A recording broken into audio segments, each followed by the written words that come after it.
This is Arthur Bush, and you're listening to Radio Free Flint. Today we have a personal history interview with Skip Harbin, who is an area school administrator, retired now, had served in both the Flint School District as well as the Grand Blanc School District. This is a podcast as well, and we'd like you to take some time to review us, like us, and subscribe to our podcast. You can find our podcast at most podcast applications such as Apple Podcasts, Google Podcasts, and Spotify. Skip Harbin also played football at Ferris State University, an undefeated team, and came back home where he became employed by the Flint School District and later in the Grand Blanc Community Schools. Without any further ado, here's Skip Harbin.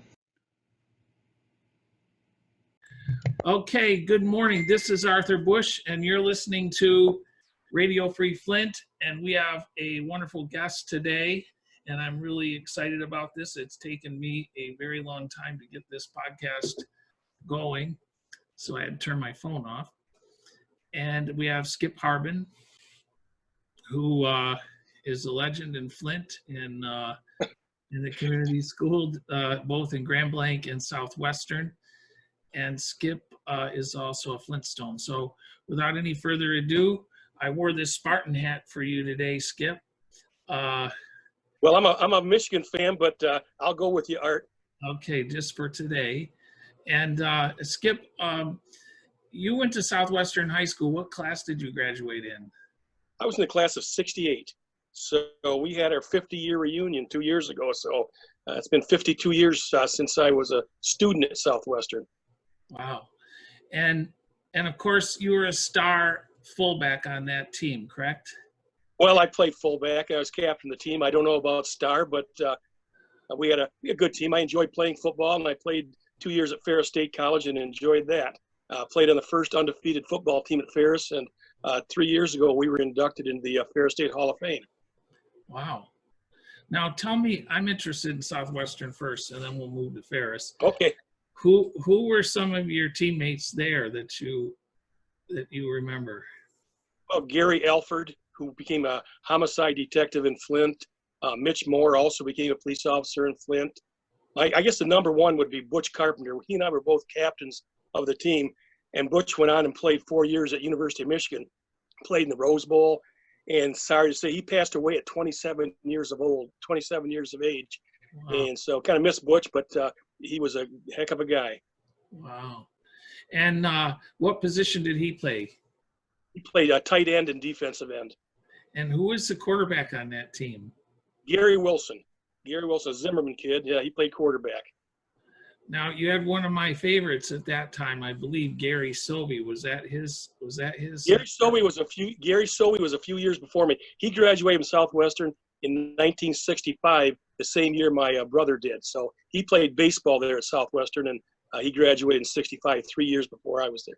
Now, Skip, you spent a lot of your life, actually, most all of your professional life has been working with young people in some capacity or another.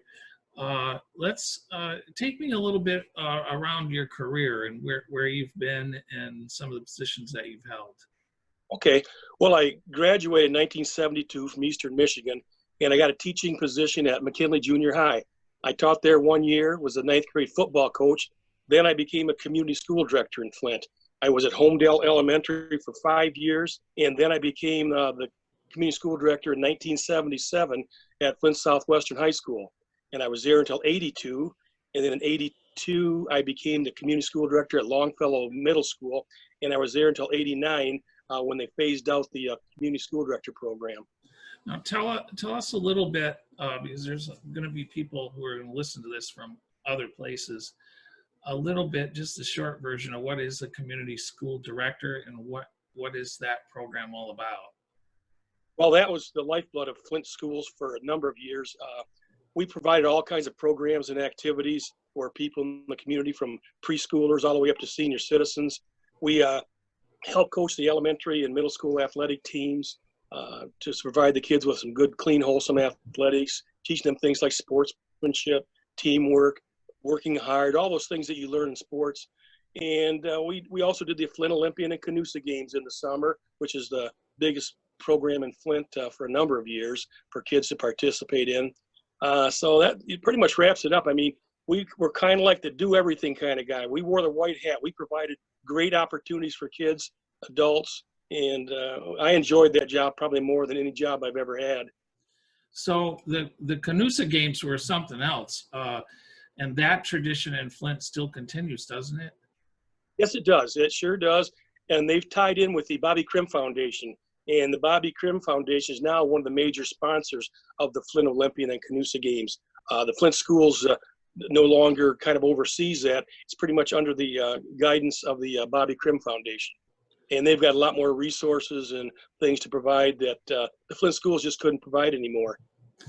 So that is essentially a partnership between a sister city, Hamilton, Ontario, and those in the city of Flint. And then families and individuals compete against families and individuals in the other country, right? Yeah, that was the big part of that, more than the competition, was that when you go to Canada and participate there as an athlete, you live in the home of another athlete who you're probably competing against. So it's that fellowship, goodwill, international relations that you develop in more so than the competition. Of course, you always want to beat Canada, but again, winning or losing was not the most important thing. The most important thing was developing those relationships with another country, people from another country, and it was fun. It was great times. Now, that program has been ongoing for how many years? Do you know?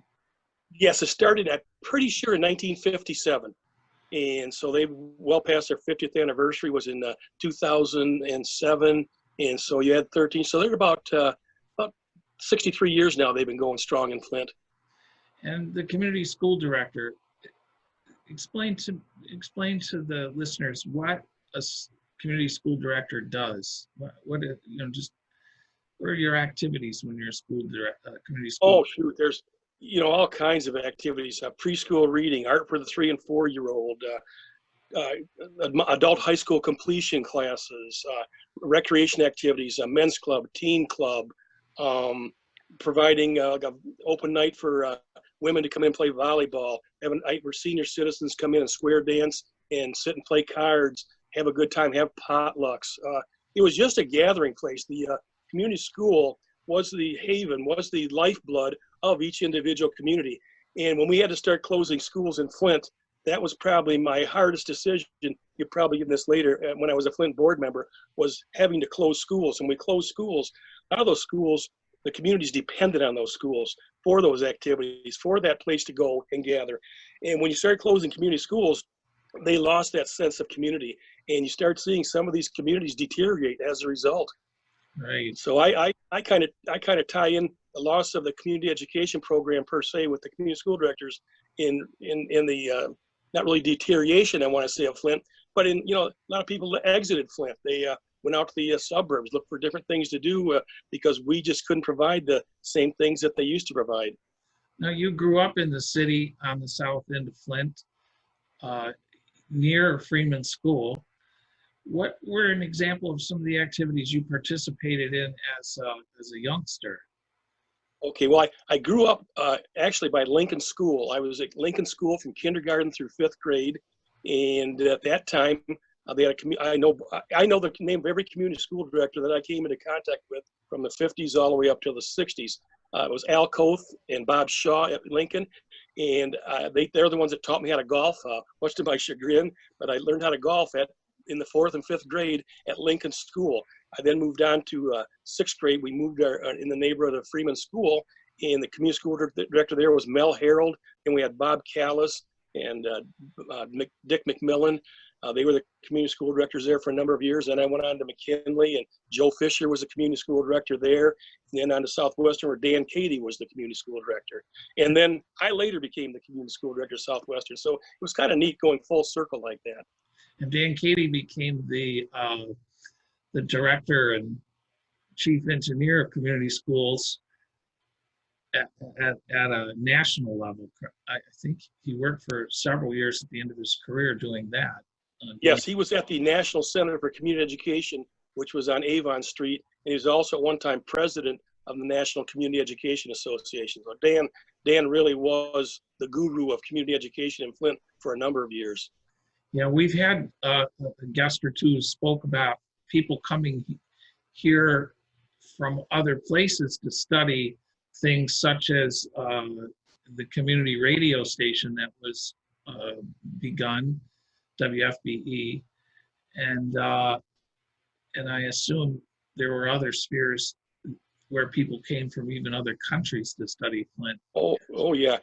To give you an idea of how big community education was in Flint back in the 60s and into the 70s, down at the administration building for the Flint Community Schools, they had an office. It was called Conference and Visitations. They had 2 full-time staff members, and their primary job was to provide conferences and services for people coming from other states, other countries, into Michigan, into Flint, and they showed them how to take community school program concept back to their community. So, oh yeah, it was big time. Like I say, when you have a full-time office with 2 full-time staff members providing these things for other people to take community education back, it was something.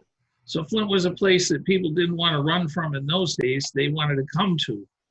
Oh, no question. That was the Flint. We had people move into Flint because of the schools, and it's sad the way things have gone now. To give you an example here, in the late 60s, there were 47,000 students in the Flint Community Schools. There's less than 4,000 students in the Flint Community Schools now. Wow. Now, Skip, you, at least in my mind, it's one of the reasons I called you, is you represent and are the epitome of Flint's heyday, so to speak. You were raised in the 60s in Flint, and you participated in all kinds of activities. I assume you had a flag football team someplace in there at some point. Oh yeah, at 6th grade at McKinley, or excuse me, at Freeman, and then we had Mott football program at McKinley, and that was provided by the Mott Foundation. On Saturday mornings, we'd go there, and a lot of times the high school athletes, along with maybe a coach or a teacher from the school there, would coach us, and then we played a few games down at Atwood Stadium to end the season. So yeah, it was big. Yeah, sports were always big in Flint. In fact, people might ask me why Flint is such a resilient and tough town, and I think the foundation is the athletics and sports programs. That is what really fed Flint. And you look at all the state championships Flint used to win: Central, Northern, Southwestern, Northwestern. I mean, for years, a year didn't go by that a Flint school didn't win a state championship in one sport or another.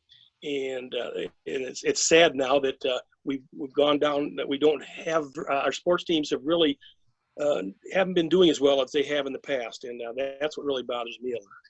It seems to have shifted in many respects to private schools. Of course, Powers Catholic is a great tradition, and some of the schools, Detroit Country Day, I think of, and some of the others on the west side of the state seem to have taken up that vacuum, if you will, of the demise of public schools.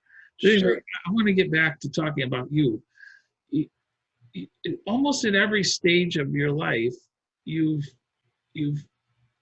benefited, it seems like, whether it was football or academics or community activity, and then you went back to be a leader in that system. What was it about that upbringing of yours that made you want to do that and stay and help the people of Flint the way you did? Well, I think a lot of it had to do with growing up in Flint. My dad was a Flint police officer for 25 years, and he was an old school kind of dad, and you always gave back to the community that you brought up in. And he taught me that. He taught me that, you know what, we were offered a lot of things in Flint, and we owe it to Flint to give things back. And so I really feel that working with the kids in Flint was probably my high point of my career. I did go on and was the assistant principal and athletic director at Grand Blanc Middle School. And the good fun part about that was being the athletic director and working with kids. That's always been the most fun part of my life in my job, is working with kids. It's a rewarding thing.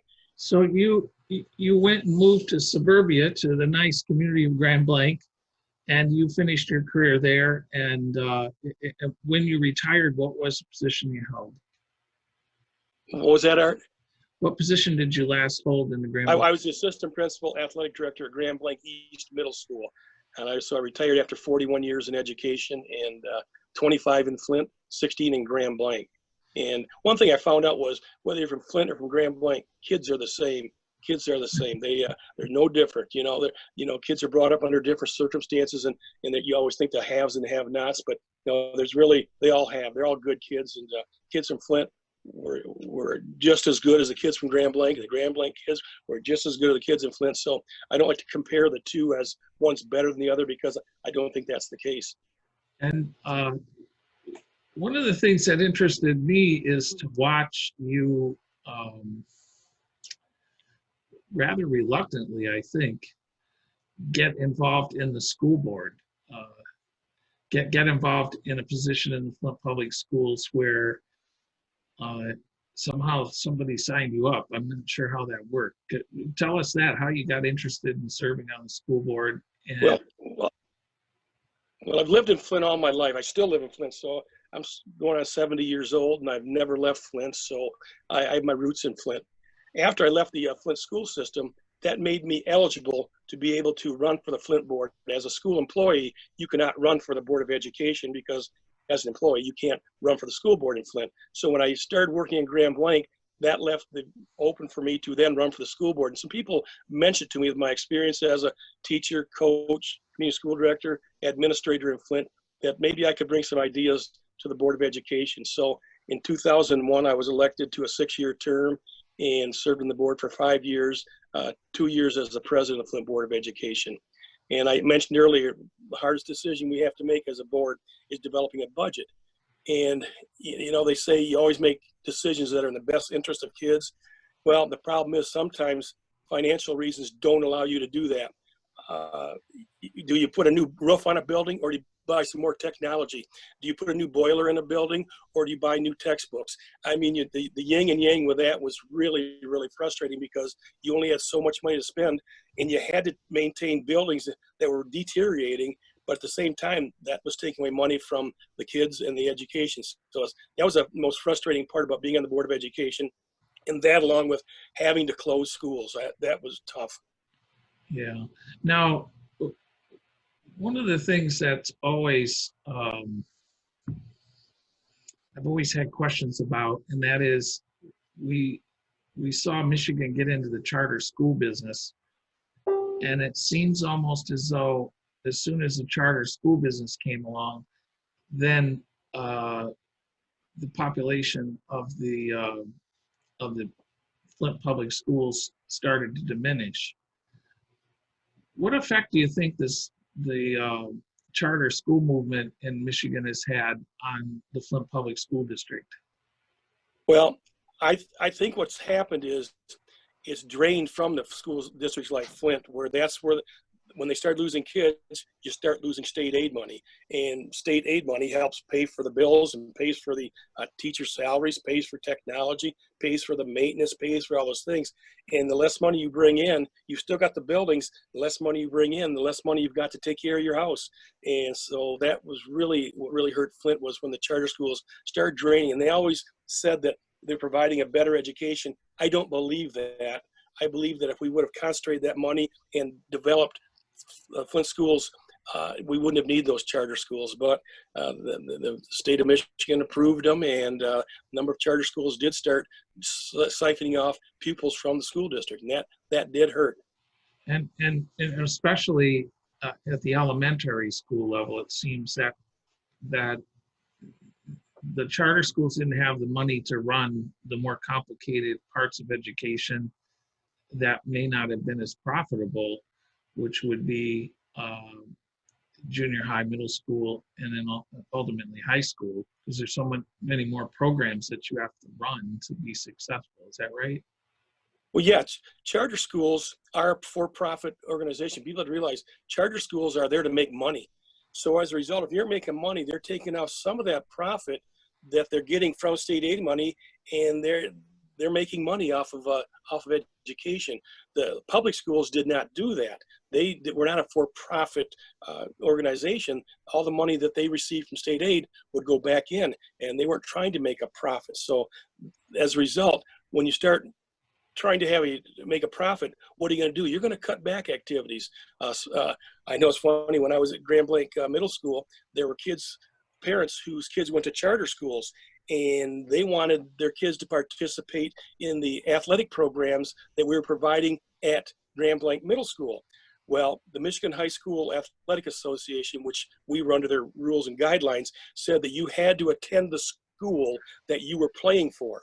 And so I had to tell parents, well, you made a choice to send your child to a charter school, and that choice involves them not being able to participate in our after-school athletic program.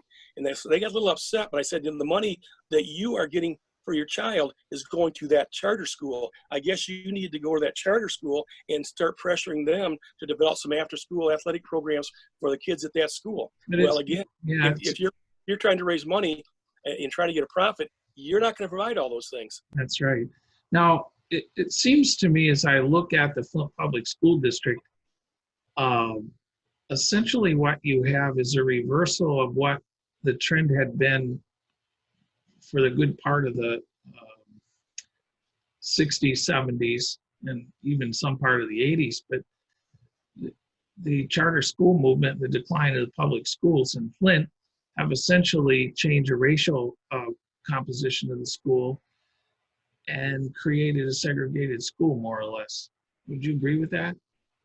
Well, it's hard to say, which is, I'll tell you what really hurt Flint, and I mentioned, the charter schools, the loss of jobs in Flint. When they closed Fisher 1, Fisher 2, Buick City, Chevy in the Hole, AC, there's a lot of parents who worked there in those factories and lived in Flint. Well, when they closed those factories, a lot of people left Flint because of that, not because of the school district, but because they had to go where the jobs were. And so I really hold GM accountable for the loss of a lot of students. We lost a big tax base when the factories closed down.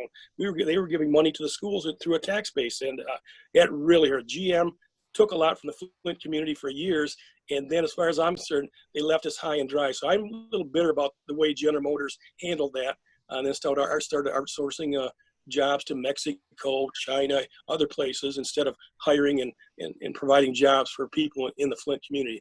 What we've got to come back is have some manufacturing jobs, to get some more jobs for people in Flint, and maybe we can start attracting people back. I would love to see on the main campus at Central and Whittier, tear down those schools, build a big major high school there, call it Charles Stewart Mott Classical Academy, whatever you want. You've got the Institute of Arts, you've got the Institute of Music, you've got the planetarium, you've got the Whiting Auditorium, you've got Mott College right there, Flint Public Library. What a place to have a middle school, high school campus. And then along with that, build a sports complex facility on another site where these kids can then go and develop those athletic abilities, and then go on and get scholarships. A lot of kids in Flint got scholarships from playing athletics.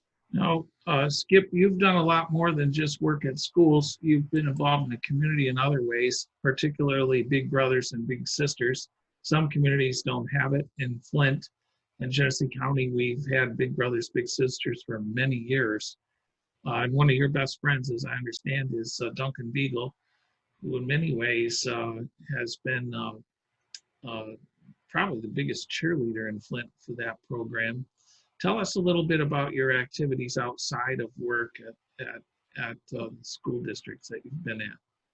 Well, I was in the summers, there were several summers where I was a director of the 5K, 10K Buick City Road Race. And we had over 1,000 runners participate in that.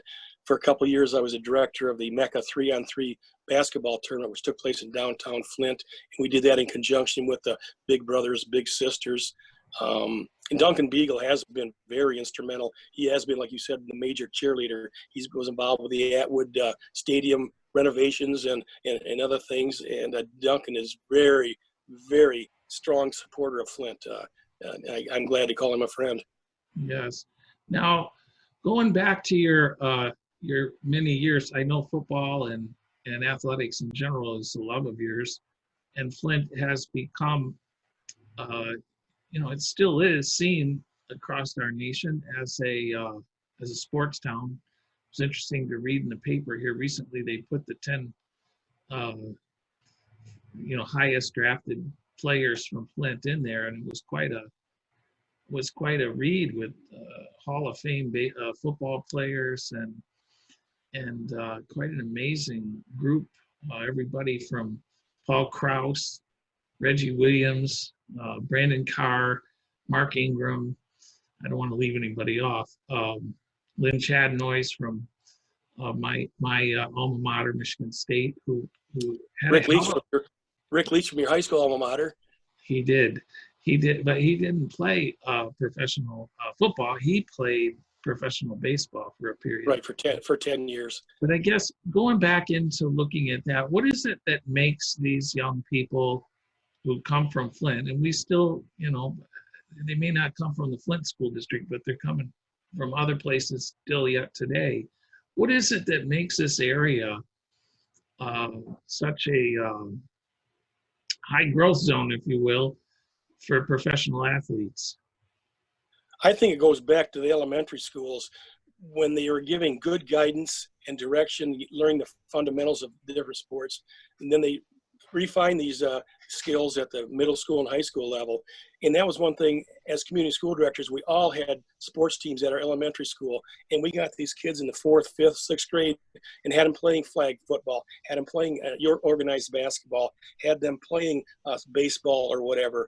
And we just don't have that as much anymore. So I attribute a lot of those athletes, if you look back into their past, they had some very good guidance and coaching, not just at the high school level, but going all the way back to elementary school.